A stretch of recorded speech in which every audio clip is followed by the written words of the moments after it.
Don't sweat it. It's a Stay Cool Summer on Twin Cities Live. Now from the studios of 5 Eyewitness News, here are Elizabeth Reese and Ben Lieber. Well, it is a Stay Cool Summer. It's also a rainy summer so far. Hope you guys are staying dry at home. Welcome into the show on this Wednesday. I'm going to do you guys a little favor, Elizabeth Reese. What? Hey!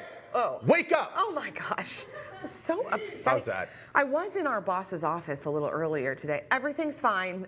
Don't worry. She didn't call me in there to reprimand me. Did she wrap your hands for something? No, she was just asking me for some paperwork. And so I did it. And then we were chit-chatting. But I mean, I kind of like leaned back in one of her chairs and I said, I could use a little snoozy before the show. Well, and then I thought about finding a shot of espresso, but then we didn't have time. So maybe in a commercial break we can run in. Ben and I got an espresso machine in our closet. yeah, you can. I still have 48 hours. Yeah, Ben's on a coffee break, which I can't stand it when you do this. Yeah, but I haven't been like that. I haven't been bad. Well, that though. you know you haven't been whining about it because you know I won't tolerate it. I know.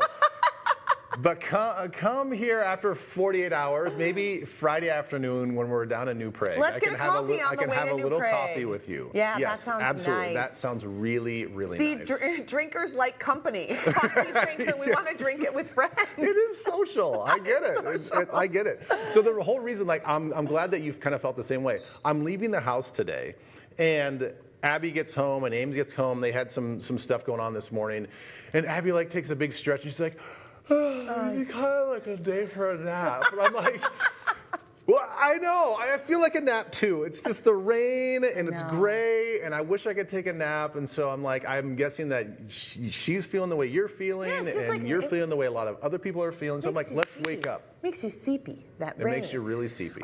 You know what, though? We're going to wake up for some good barbecue. Yes, and heck yeah, does it smell good in the studio today? Oh, smells so good. So I'm going to take you guys to a new barbecue spot. It's in Excelsior. They have some amazing flavors, some awesome side items.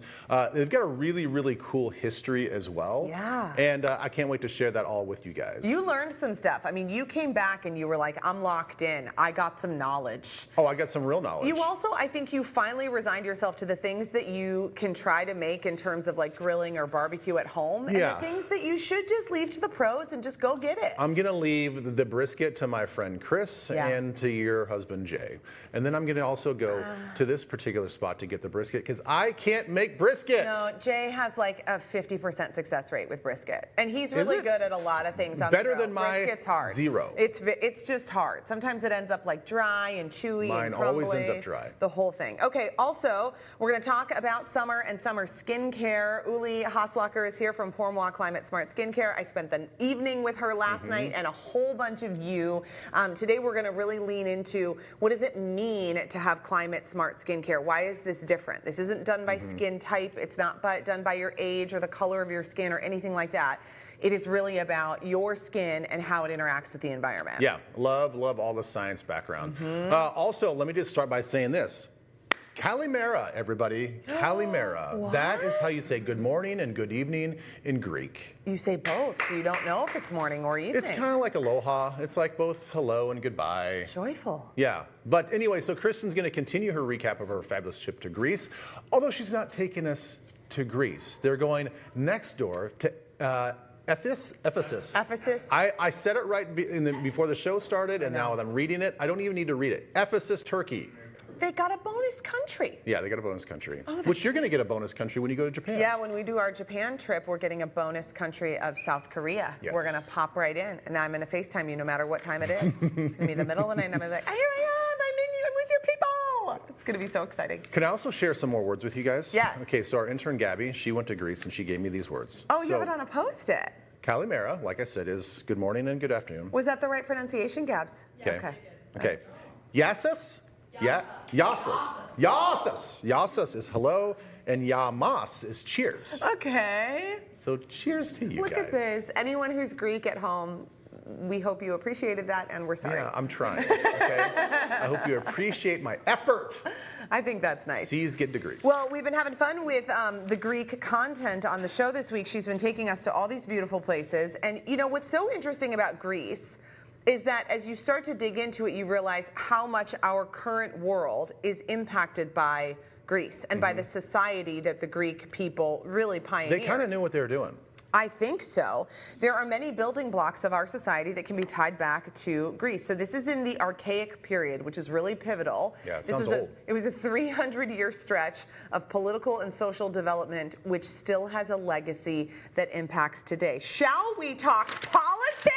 Let's do I'm it. so excited. We're going to talk the background of politics. Okay, Yeah. there's a little word called democracy. You ever heard of it? We'd like to keep It literally means to rule by the people. Yeah. It was started back in Greece. So democracy is typically sourced back all the way to 500 BCE in Greece, when it was adopted by the citizens of Athens. Still kind of looks like that guy's in charge, though, and the rest of the people are just hanging out Yeah, but on the those ground. people, though, they have a voice. Maybe they're voting. They have a voice. I would hope so. So today we use a representative democracy or republic, which is different than each citizen voting themselves, which is what it looked like in that picture and what we're trying to depict as well. Okay. So the whole idea of democracy, politics for the people and by the people are all started in Greece. Listen, this is really interesting, too, that the idea of a trial by jury originated in ancient Greece. So this was in Athens. They were the first to use a trial by jury. I think prior to that, it was just like some guy saying,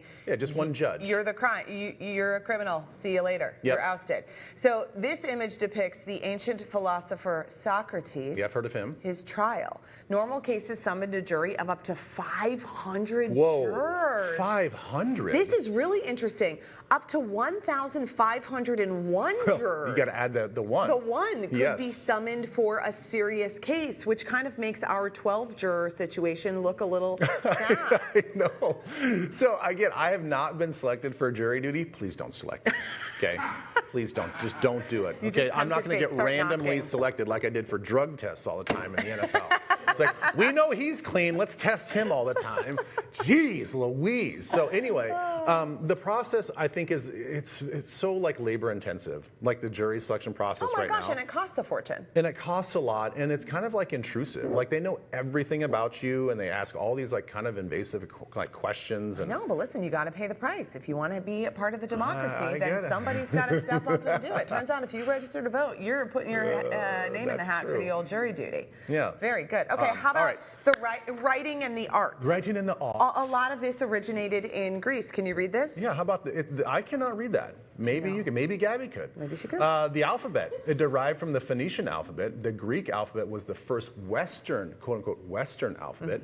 It had 24 letters ordered from alpha to omega, and then some of the letters that we use even today, all the way back to ancient Greece: A, B, E, and O.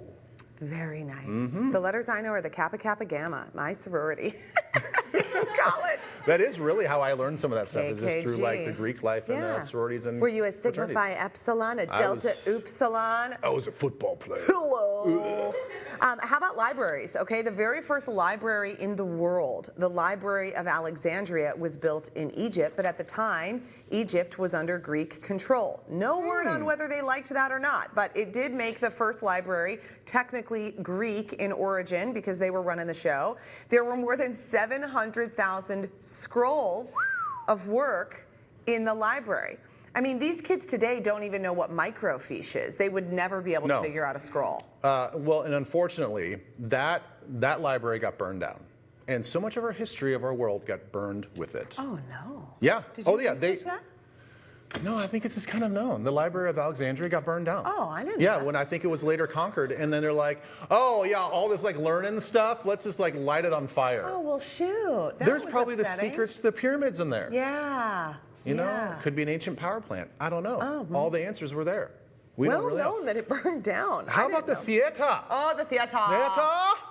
So the ancient Greeks invented both the space that we consider the theater and the performances. This right here is a theater space. It's also known for concerts and plays and movies. They'd hold up to 10 to 20,000 people. Oh my gosh. Now, here's another interesting fact that I learned from that podcast I listened to about Roman history. Wow. Is that the actual actors were not very well respected. they're actually kind of low on the social totem pole. Oh my gosh, how things have changed. How things have changed. How much we look up to Hollywood and A-listers. Some might say too much. Probably too much. But back then, they were just kind of like, you're here to entertain us, and then when you're not here to entertain us, just get out of our way. Oh, like kind of like a jester sort of a thing. A little bit. Like the warriors and the soldiers were I like think it was looking the all politicians. Men too, right? Yes, I and believe the men so. played the women, you know, because why? Men can do it all. Oh gosh, oh my gosh. Okay, how about mythology? There are Yeah. lots of famous myths and stories. You can email him, b@kstp.com. That's not his actual email. I don't even know your email address at work. Good. So lots of famous myths and stories came from ancient Greece. So we're looking at a recap of the Iliad, which is a poem by Homer, who was an ancient poet who of course wrote the Odyssey. Other famous Greek heroes, Hercules. Is it Perseus? Perseus and Theseus, I Yeah, think. Perseus and Theseus. I always get confused about those. Those are the ones that I never say out loud. I Yeah. only read, and so then I don't know how to say it. But there were 12 main Olympic gods, called that because people believe that they lived on Mount Olympus. Zeus, of course, recognized as the father of gods and human. If you're buying into the Greek mythology, there you go. How about that? How about architecture? Okay. One of the most famous examples of Greek architecture is the Parthenon. Replica in Nashville. I went. Is that right? They have a replica in Nashville, yeah. I Wow, went to so it's a former temple located in the Acropolis. It has 17 columns on the sides and 8 on either end. The Parthenon was dedicated to the goddess Athena. Yeah, also a great spot for a Euro in Madison is called So you can see Parthenon. the different columns there. Doric, Ionic, Late night Corinth. snack. It's It delicious. is. It's great. Yeah. Yeah. All right. How about sports? We got time for sports? Maybe really quick. The original Olympic Games lasted from the 8th century BCE to the 4th century before dying out. They were held every 4 years, as I believe they still should be, to honor the god Zeus. The modern Olympic Games, though, founded in 1894, and then the first Olympics were held in Athens to honor the heritage in 1896. And may I add another little tidbit? Please. When it comes to sports. You are really showing off your smarts today. This one I had to kind of look up, but I knew the essence of it. So there was a messenger when they defeated the Persians in a battle back in 490 BC. I wrote it in my notes. Okay? This messenger ran, okay, to let everybody know that they had won from Marathon to Athens. And there we go. And there we have the beginning of the marathon that we run today. Were these two towns 26.2 miles apart? Or They were do you 25 kilometers. Oh. So I think they would now adopt it into like 26.2. know? Okay. That's a tricky one. See, it's... Yeah. Don't ask me to translate Celsius into Fahrenheit. I can't really do get it. confused. Everybody else in the world can do it, but we can't do it. It's a real American flaw, among others, but that's really pretty much the main one. All right, so we asked all of you guys at home to send pictures of your pets showcasing their patriotic spirit. We love America, right? Thanks to Country Pup Kennel in Princeton. Someone who submits one of these photos is going to win a gift basket worth more than $250. I love these pictures. We want to see them. Bonus points if your little four-legged friend is showing their love for the red, white, and blue. You can upload the photo to the contest page of TwinCitiesLive.com. The deadline, though, is coming up. It's on Sunday. Sunday the 29th. So the winner will be randomly selected, and they're going to win that gift basket, plus a $150 gift card to Country Pup Kennel. We have some early entries that we can share. Wait for it. This is Lucky. Hey, He's Lucky. a miniature golden doodle. A mini golden. Yeah, his favorite pastime is giving hugs. He loves hugs. I like your love hugs. bandana and your little hat. I'm going to guess when he gives hugs, he gives little puppy kisses, Oh too. my gosh, his cute That's face. the best. So Country Pup has a staff on site 24/7 to take care of your pets when you go on vacation. And each kennel has a webcam. That's snazzy. Okay. So you can watch your pup. Why did you have to say I just it said like it's that? snazzy. You took it to No. your brain went some other place. Your tone was like... No, it's a snazzy Mike, idea. did you hear him? He's like, webcam. You guys, would you stop putting that stuff in my head. I wasn't thinking that at all. Gosh, you guys, your site also has 35 acres so your dog can run around and be free and play around. You want to take that any other place? We'd like to preemptively apologize to Country Pup Kennels. You can email blieber Just because your chickens have an OnlyFans. They have an Only Feathers. Only feathers, there you go. All right, we go from patriotic pubs to iconic Americana food, barbecue. When we come back, there's a new restaurant opening today in downtown Excelsior that honors their southern roots, and I got a little sneak peek at their award-winning grub. Twin Cities Live's Host Chat is presented by Schuler Shoes, where happy feet means happy life. Step in today.